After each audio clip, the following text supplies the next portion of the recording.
Hola, bienvenidos. Muchas gracias por conectarse. Soy Giselle Velarde y agradezco mucho a la Universidad Católica por darme este espacio y al director de la carrera de Ingeniería de Sistemas, el profesor Osvaldo Figueroa Domeján, por invitarme y por conectarme con la universidad. Yo fui alumna de Ingeniería de Sistemas y estoy muy feliz de estar con ustedes y de conversar.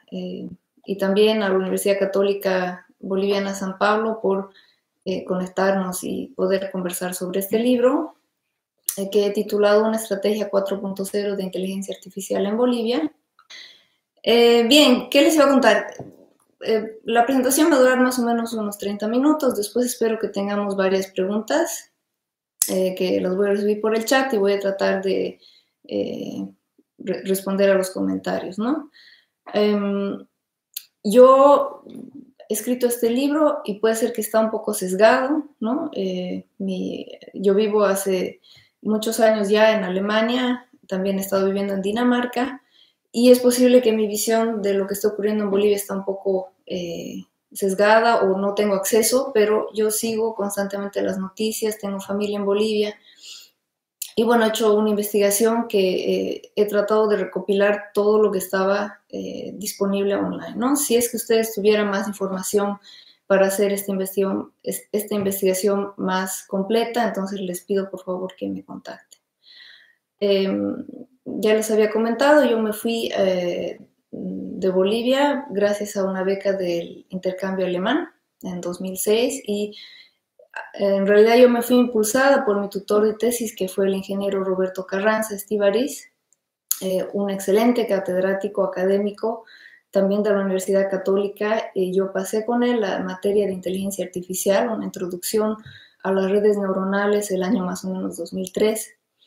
Y él me dijo, bueno, que sería bueno que yo aplicase a esta beca. Y así es que me fui, hice una maestría en sistemas electrónicos e administración de ingeniería en una universidad alemana, Südwestfalen. Y bueno, después me puse a trabajar. Cuando hice el doctorado en Dinamarca, yo estudiaba por medio de la convolución eh, cómo entender la música, cómo modelarla y precisamente he utilizado el machine learning. Y la convolución es una herramienta matemática que simula el procesamiento neuronal, ¿no? Cómo se activan las neuronas. Y afortunadamente este ha sido el campo que más ha revolucionado, si ustedes quieren, la inteligencia artificial, ¿no? Si ustedes saben bien, bueno, la inteligencia artificial ha tenido sus altos y sus bajos, ha habido lo que es el invierno de la inteligencia artificial, pero en 2012 estos algoritmos han tenido como un empujón muy fuerte porque en estos concursos de reconocimiento de imágenes rompieron récords espectaculares y toda la comunidad de inteligencia artificial empezó a volver a trabajar en estos algoritmos, ¿no? Ellos trabajaron con redes neuronales deep learning, que tienen muchas capas que simulan el procesamiento neuronal de nuestro cerebro. Y además las implementaron en los computadores GPU, que son tremendos para procesar información, y los entrenaron en bases de datos enormes. Y de ahí que tuvieron el éxito que tienen. El 2016 aplastaron, si ustedes quieren, a la humanidad cuando se dio la noticia de que AlphaGo, bueno, era el campeón mundial de este juego estratégico. Y ya para el siguiente año se presentaron muchas estrategias de inteligencia artificial nacionales. Ese mismo año, Vladimir Putin dijo que quien liderara en inteligencia artificial dominaría el mundo. Así que se pueden imaginar la carrera que fue.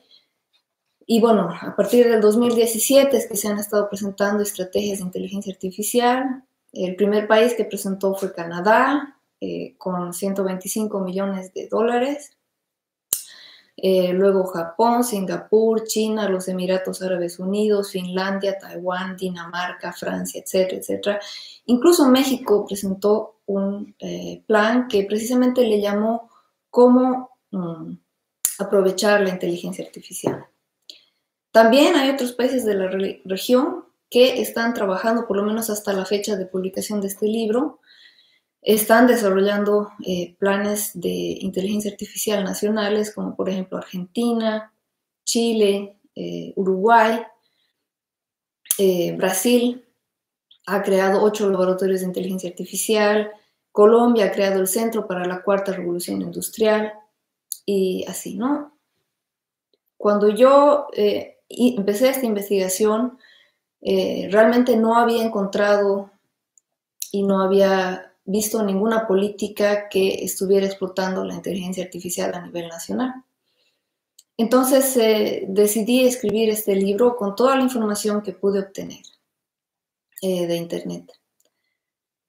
Ustedes saben que Bolivia es un país que basa su economía en recursos naturales, principalmente hidrocarburos y minerales, y ahora, por ejemplo, con la caída del petróleo, bueno, la economía también va a verse afectada, ¿no? Entonces, tal vez tendríamos que aprovechar esta revolución de la inteligencia artificial para tratar de volvernos un país innovador. Y les voy a contar por qué creo yo que es posible, ¿no? O sea que al final de esta charla espero convencerlos de que estamos viviendo una magnífica oportunidad. Bolivia como país está viviendo una magnífica oportunidad. También espero convencerlos, y eso es lo que dicen las investigaciones, ¿no? Que el perfil de los bolivianos es muy adecuado para emprendimiento.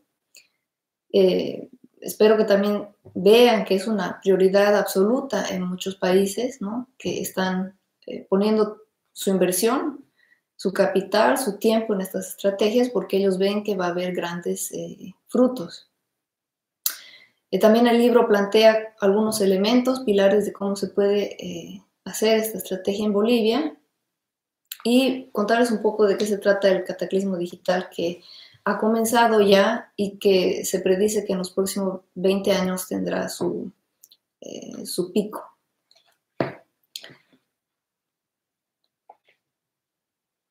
Bien, de este cataclismo digital, ¿no? que ha empezado gracias a, bueno, la inteligencia artificial como una de las fuerzas que va a transformar todas las industrias, se espera que va a haber un impacto a nivel mundial muy grande, muy positivo, debido a que hay 3 factores. Primero, la introducción de una fuerza automática inteligente, una fuerza virtual.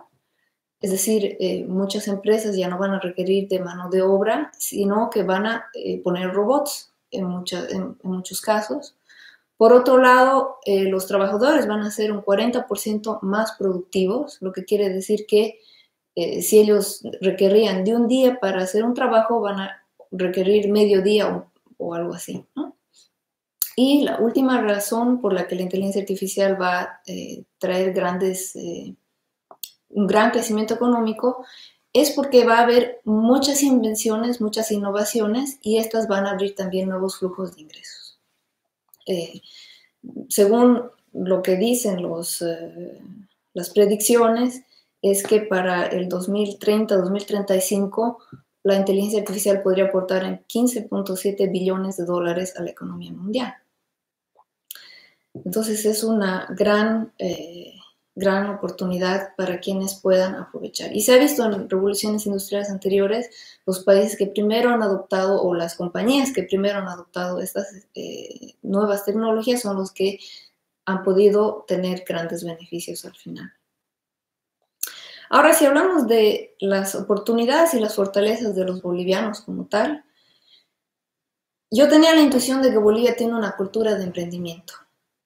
Y pues fue una maravilla. Hay un reporte de la Escuela de la Productividad y la Competitividad de la Universidad Católica Boliviana, donde han hecho una radiografía del emprendimiento en Bolivia, ¿no? Cómo son los emprendedores en Bolivia, y los han comparado con, creo que 70 economías, ¿no? Realmente los bolivianos son sumamente emprendedores en la región.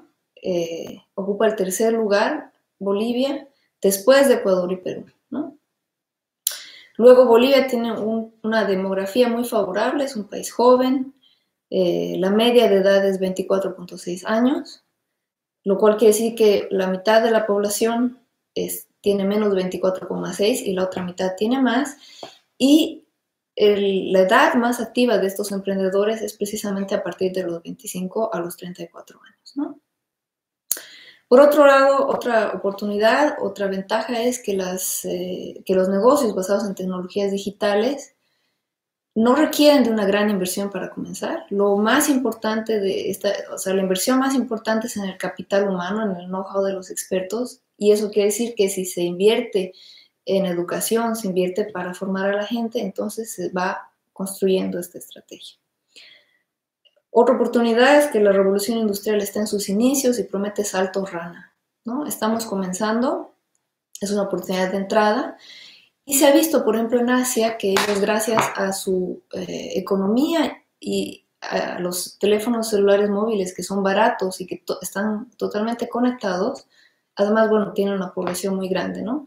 Pero gente que incluso ni sabía cómo encender un teléfono inteligente, termina dominando las funciones, bajando el app, instalando el app y ofreciendo un servicio, y haciendo así que pase del sector informal al sector formal, y así el gobierno puede aplicar regulaciones y aplicar impuestos. Entonces es una ventaja realmente para todo el sistema, ¿no? Ellos cuentan, ahí está uno de los links en las referencias, que no habían visto crecer a las empresas en tiempos récord, que ahora se están dando gracias a este ecosistema digital, ¿no? Que entre 1 o 3 años las empresas crecen de manera espectacular, lo que antes les tomaba 10 años a las empresas. Es decir, que entonces en un periodo muy corto de tiempo se pueden hacer los startups pueden crecer muy rápido. Por otro lado, Bolivia puede tener costos operativos muy competitivos. Los salarios, ¿no? son más bajos que otros países cercanos, y si comparamos con el norte, por ejemplo, también puede haber un margen mayor, ¿no? Ponga usted a 5 ingenieros desarrollando una aplicación para Facebook en Silicon Valley y tenga los mismos 5 u otros ingenieros en Bolivia, pues la aplicación va a ser mucho más económica, y entonces ahí usted tiene un margen para aprovechar. Por otro lado, hay muchas iniciativas a nivel mundial que están tratando de promover el uso de la inteligencia artificial para el bien. En el libro está ahí todas las referencias, y también hay software, open source, hay herramientas que son gratuitas para hacer experimentos, para hacer desarrollo, y hay muchas publicaciones del estado del arte que se publican gratuitamente, por ejemplo, en la plataforma Archive, y entonces uno puede tener acceso directamente al estado del arte. ¿Cuáles son los desafíos? Ahora viene la parte dura, ¿no? Bueno, la competencia internacional es tremenda. Si ustedes ven ahí todos los países con sus estrategias y todo el dinero que están poniendo y todas las inversiones privadas que hay, entonces hay una competencia muy alta, ¿no? Por otro lado, otro desafío es la generación y retención de talento en Bolivia, ¿no? ¿Qué pasa si Bolivia genera talento, genera mucha gente preparada, pero esta gente ve que en otros países les van a pagar más? Entonces, fácilmente las personas pueden dejar el país. ¿Cómo atraer extranjeros? Por ejemplo, expertos extranjeros, ¿no? ¿Qué les podría interesar si no es el salario? Quizás una responsabilidad de tener un laboratorio, de tener un ecosistema muy dinámico, habría que estudiar. Y bueno, las condiciones para los startups son, según la percepción de los expertos, son negativas. Se ha visto que, por ejemplo, en el aspecto de apoyo financiero, las políticas del gobierno que no ayudan, y la educación primaria, ¿no? Entonces esos son, creo yo, los desafíos más importantes, ¿no? Pero a pesar de eso, bueno, si se logra hacer una estrategia y se pone fe en esta estrategia, yo creo que se puede lograr. De las estrategias a nivel mundial, hay diferentes temas. Si ustedes van evaluando por país las estrategias, verán que hay como que patrones que se repiten y que bueno, hay otros pilares que serán más importantes para otros países, pero un pilar muy fundamental en varias estrategias es precisamente la generación de talento, la educación y las capacidades para esta revolución industrial. Otro tema que se ve en muchas estrategias es la toma rápida de decisiones, ¿no? Eso tiene que ser violento porque todo está avanzando con mucha rapidez y entonces tiene que hacer las decisiones rápidas, ¿no? Y bueno, ¿qué es lo que necesita uno para realizar una estrategia, ¿no? ¿Qué infraestructura va a tener? ¿Qué datos van a usar? Etcétera, etcétera. Dentro de las claves del éxito, creo que primero y sobre todo Bolivia tiene que tener confianza y estar seguro de que va a lograr crecer en esta revolución industrial. Tiene que ser muy ágil y muy flexible y tomar decisiones rápidas. Tiene que tener una excelente comunicación y colaboración entre todas las partes que entren en esta estrategia. Tiene que ser muy inclusivo y muy diverso. Eso es lo que se está viendo en muchas de las comunidades de inteligencia artificial. Tendrá que tener una excelente gestión de proyectos y verificar los mecanismos de control, de evaluación. Ser minimalista, saber invertir, ¿no? Saber dónde poner la inversión para recuperar el mayor retorno de capital y sobre todo ser muy éticos porque la inteligencia artificial es un arma que puede ser utilizada para bien, pero también puede tener problemas muy serios, ¿no? Yo planteo que el gobierno debería ser el promotor principal de la estrategia de inteligencia artificial en Bolivia. Pero ¿qué pasa si el gobierno no se percata de que hay una oportunidad tan grande o que un gobierno cambiase, ¿no? Entonces, en ese caso, pues yo no tengo una respuesta, quizá ustedes me pueden ayudar después, poner en los comentarios, qué podrían hacer las universidades, por ejemplo, para adoptar una estrategia de inteligencia artificial, qué podrían hacer los colegios o colaborar universidades con colegios y con la industria o con el sector privado, qué podrían hacer las comunidades, qué podrían hacer los papás, qué podrían hacer los estudiantes también, ¿no? Bien. Quizás voy a saltar un poco a el tema educativo, que quizás es interesante para la universidad, y desarrollo de capacidades. Por ejemplo, en México se prevé que en los próximos 20 años 19% de los empleos serán afectados por las tecnologías inteligentes en sectores de manufactura, construcción, comercio minorista y mayorista, agricultura, servicios de alojamiento y alimentos, ¿no? Ahí, bueno, sí puede ser, y puede ser que, por ejemplo, la gente que trabaja en comercio, si tiene una plataforma donde puede ofrecer sus productos, entonces sí se va a beneficiar. Pero quien no tenga acceso a estas plataformas, entonces no va a poder competir. Por otro lado, creo que mecanismos sencillos que se pueden adoptar dentro de todos los niveles de educación son el aula invertida, ¿no? Que el alumno aprenderá en base a material multimedia de expertos en un tema y luego este alumno podrá trabajar. Ahora mismo que estamos con el COVID-19, esto es una proof of concept, ¿no? O sea, es realmente una prueba de que sí se puede aplicar estas metodologías, ¿no? Otra metodología puede ser el aprendizaje en base a problemas, que yo recuerdo cuando era estudiante en la Universidad Católica, sí teníamos este concepto donde nos asignaban un proyecto y nosotros teníamos que resolverlo.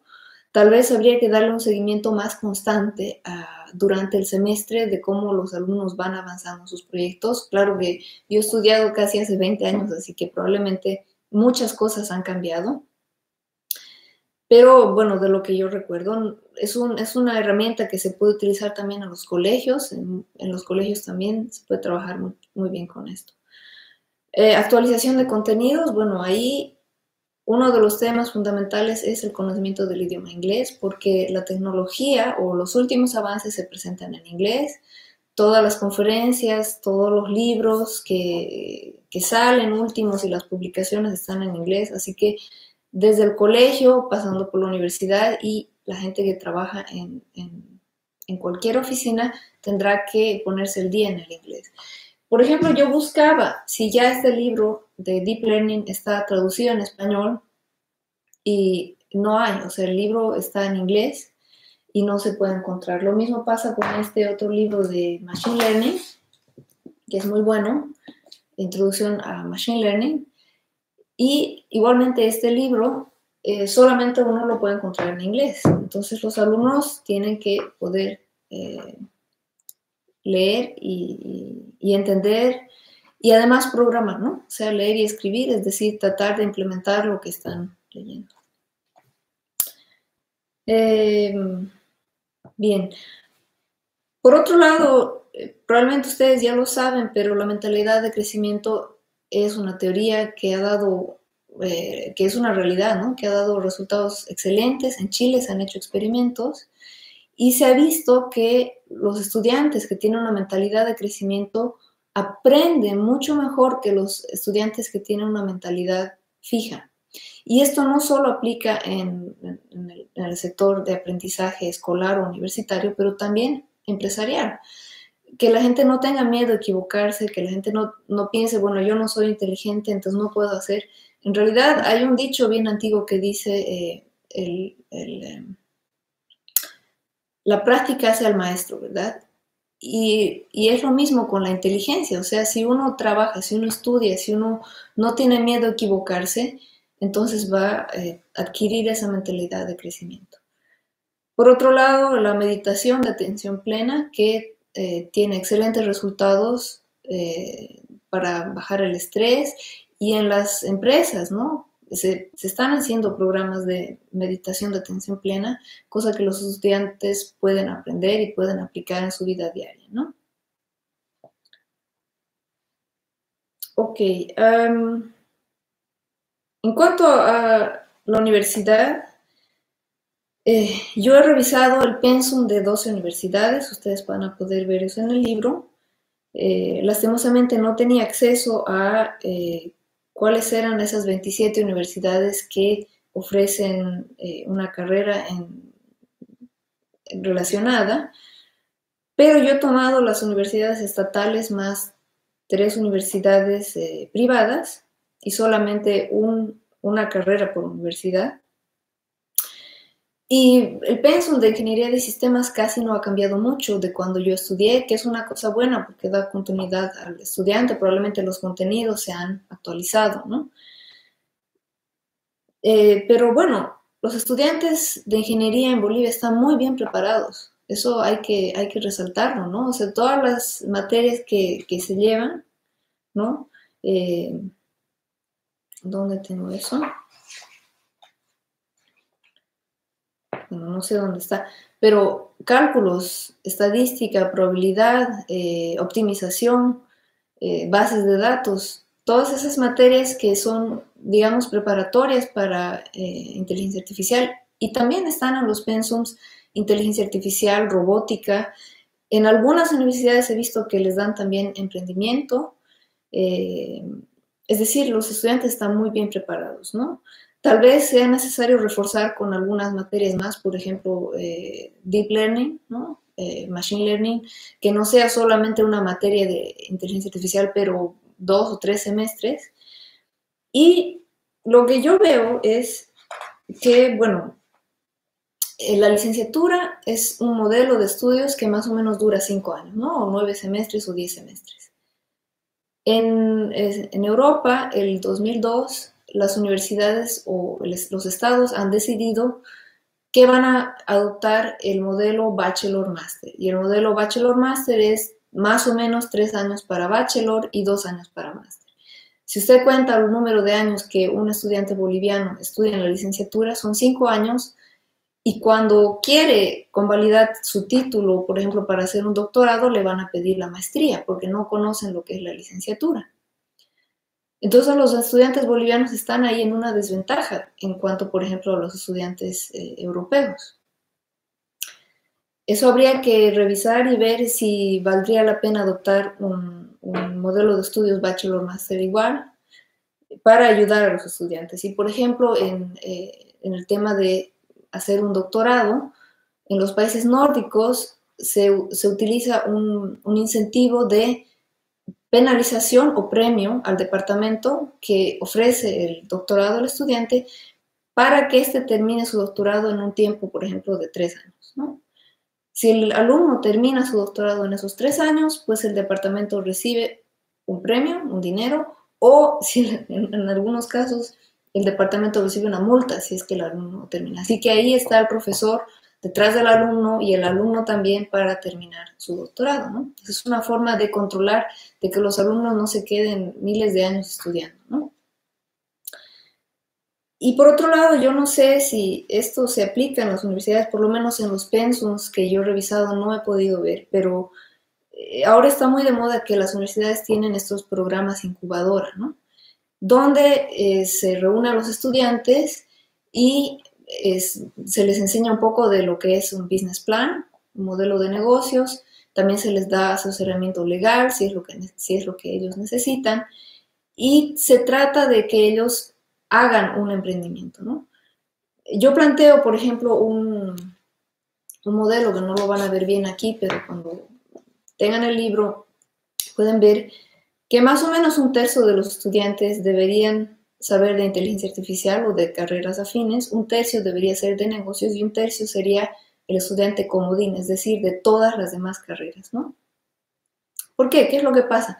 Los estudiantes, por ejemplo, que estudian medicina saben que hay una necesidad en su campo, pero no tienen las herramientas para programar inteligencia artificial.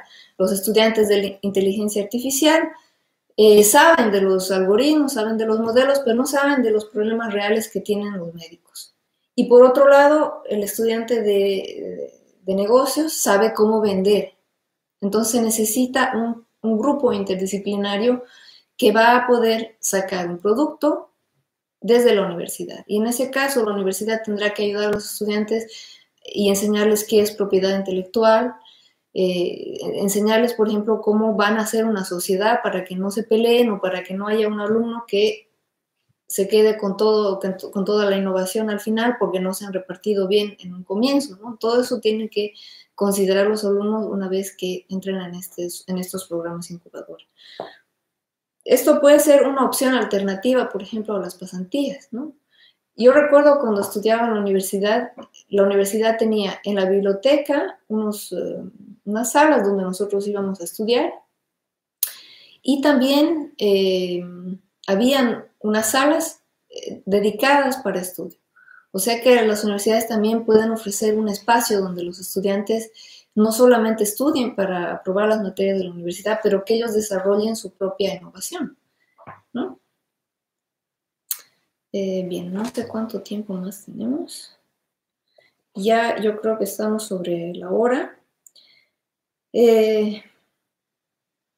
Y sí, ahora espero que los haya convencido un poco sobre esta oportunidad que tenemos los bolivianos de adquirir una estrategia de inteligencia artificial, de que así como los bolivianos tienen al Carnaval de Oruro como una tradición, me encantaría creer que de aquí a unos años se creen unos clubes que yo los he llamado Plica, donde donde sea pues un regocijo ir, desarrollar una innovación, desarrollar un producto, venderlo, sacarlo a un mercado internacional y que eso, por ejemplo, sea soportado a través de diferentes comunidades de las universidades, con la industria, con los colegios, con los papás, con los amigos, etc. Les agradezco, voy a ver si ya tienen algunas preguntas que las pueden escribir en el chat. Y si no hubiera preguntas, en la descripción del video les he dejado un formulario. Les pido que por favor lo llenen, es solamente para mí, para saber quiénes han asistido, cuáles son sus backgrounds. Y Y además está ahí el link donde ustedes pueden descargar el libro, ¿no? Así que les pido por favor que rellenen ese formulario. Aquí tengo un comentario del director de la carrera de Ingeniería de Sistemas que dice: excelente conferencia.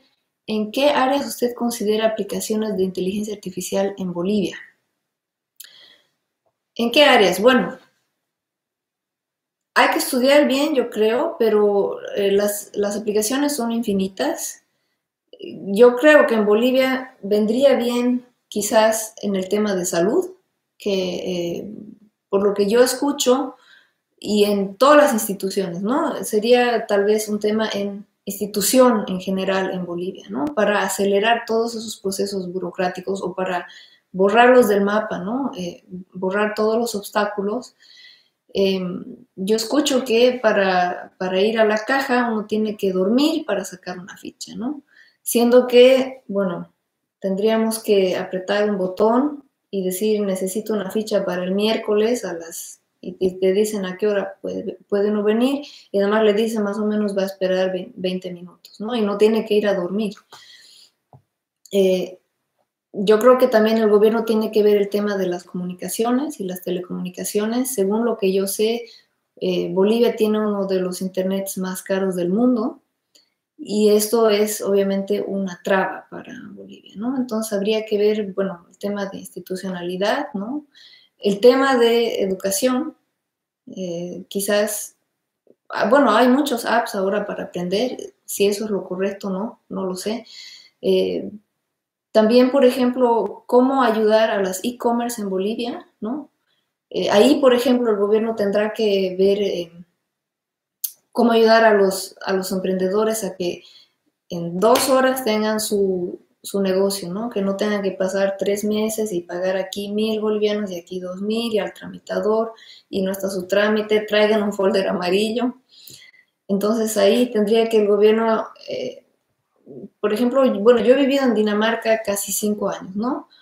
Uno puede sacar su empresa o su número de registro, creo que en 1 hora o 2. Está todo listo. ¿Por qué? Porque ellos tienen todo digitalizado. O sea, incluso para ir al médico, el médico no le da una receta en papel, sino que usted va a llamar al médico a las 8 de la mañana y le dice, tengo tal cosa, y el médico le dice, muy bien, su receta va a estar en 1 hora en el servidor. Y usted va a cualquiera de las farmacias y dice, o tiene una tarjeta, ¿no? Y pone la tarjeta, ahí está el nombre, el seguro social, y le dan la receta y se va a su casa con lo que necesita, ¿no? Entonces habría que ver, en Bolivia tienen ya muchos sistemas ya digitalizados, entonces cómo hacer de que esto entre de una forma en todas partes. Aquí hay una pregunta también de Cecilia Usquiano y dice, ¿cómo cree usted que el COVID-19 afecta el futuro de la comunicación? ¿Esta será compatible con la inteligencia artificial? Bueno, el tema del COVID-19 y la comunicación, esto es lo que se ha visto, por ejemplo, si no recuerdo mal, en los países asiáticos, que ellos tienen un sistema, ellos ya estaban preparados con el tema del SARS y ellos tenían un sistema de traqueo, ¿no? La persona que ya habían detectado que tenía el COVID-19, ellos tenían un acuerdo con las telecomunicaciones para poder traquear a estas personas y saber dónde están y entonces así poder controlar la diseminación del virus, ¿no? En Europa el problema es que, por ejemplo, uno quiere su privacidad y no quiere dar su información del GPS de dónde está. Y entonces ha habido un poco ese problema en Europa que no se podía traquear bien a las personas, siendo que en países asiáticos no les han dado chance, ¿no? Era así, el gobierno decidió que iban a traquear a todas las personas y es así. Eso es un poco un tema de política, los gobiernos decidirán qué está permitido y qué no está permitido hacer, por ejemplo, el traqueo, que si es un tema de una pandemia y se ha visto que esto ha salvado muchas vidas, es una cosa buena y que las personas tal vez tendrán que aceptar que su privacidad está puesta en juego, ¿no? Pero no sé si he respondido a la pregunta. Creo que actualmente es un debate muy grande el tema de la privacidad.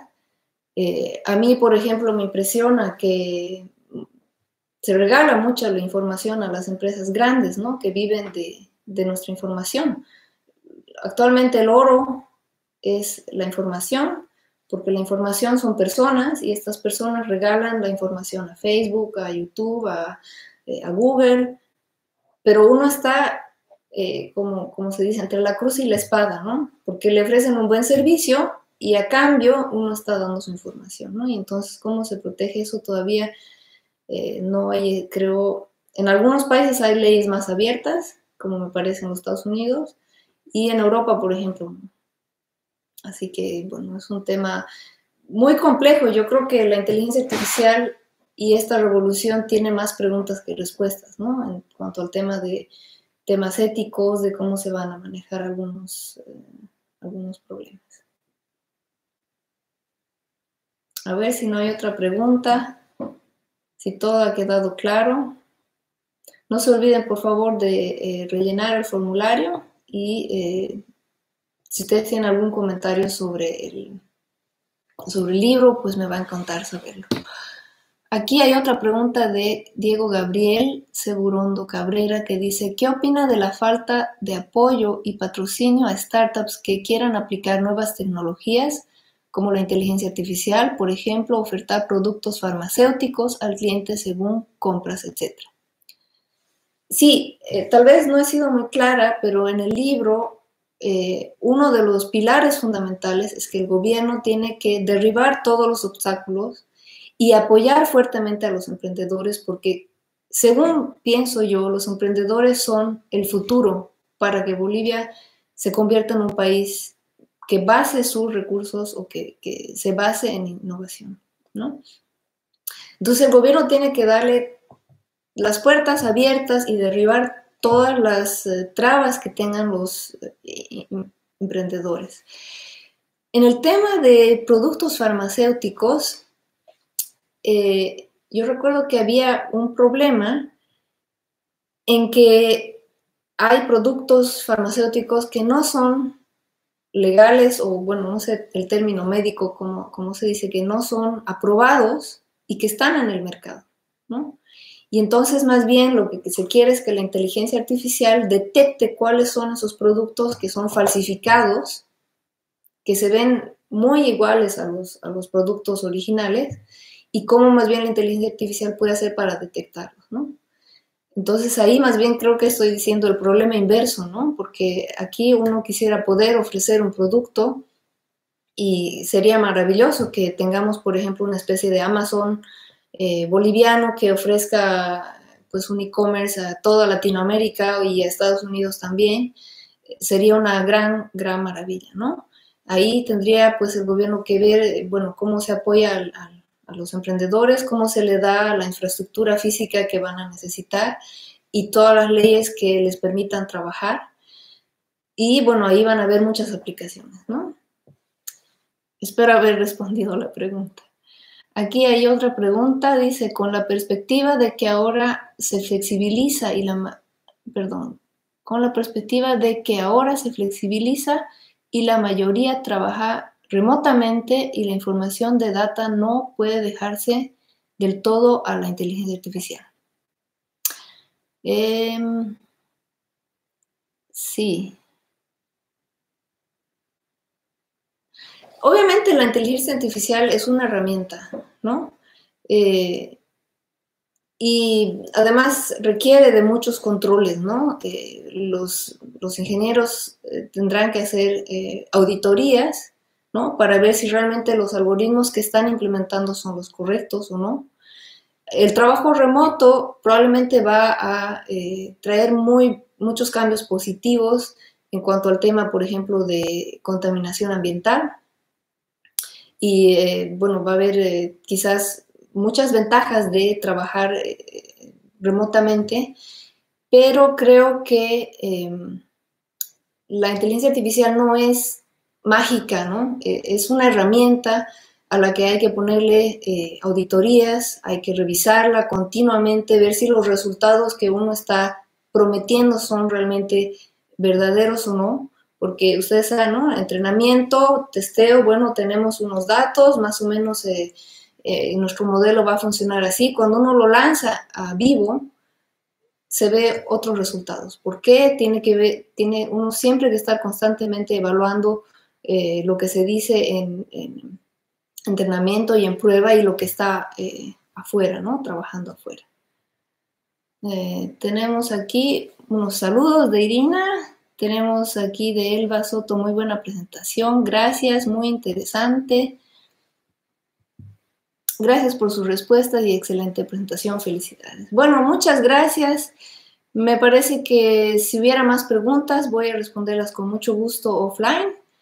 Últimamente, pues, agradecerles por el tiempo que me han dedicado, agradecerle a la Universidad Católica por este espacio, por dejarme volver virtualmente a la universidad que me ha formado como ingeniero, y espero que tenga ya su estrategia, aunque no sea del gobierno, pero una estrategia de la universidad para aprovechar esta revolución industrial. Muchas gracias. Hasta la próxima.